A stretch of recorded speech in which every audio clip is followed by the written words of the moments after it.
जसा तर वेगवेगळा जिहाद आपल्याला पाहायला मिळतो. मग तो जिहाद पूर्वीच्या काळामध्ये आपण ऐकायचो फक्त लव्ह जिहाद होता, नंतर लँड जिहादच्या माध्यमातून ऐकायचो, टेरर फंडिंग आपण ऐकायचो. आणि हे वेगवेगळे जिहाद पाहत असताना निवडणुकीच्या माध्यमातून देखील वोट जिहाद आपण पाहिला.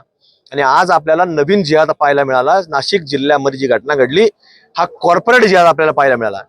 की फार उच्च शिक्षित म्हणायचं, कॉर्पोरेट सेक्टरमध्ये काम करायचं, पण तिथं देखील काही या वेगळ्या शक्ती, जिहादी शक्ती तिथं काम करतात.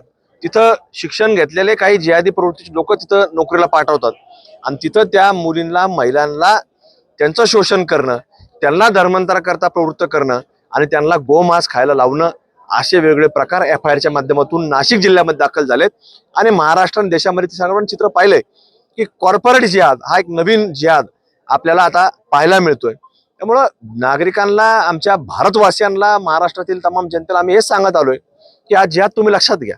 प्रत्येक व्यक्तीने हा जिहाद लक्षात घेतला पाहिजे, कशा प्रकारचा जिहाद आहे, आणि याच्यावरती आपण प्रत्येक व्यक्तीने बारकाईनं आपल्याला काम करण्याची आवश्यकता आहे.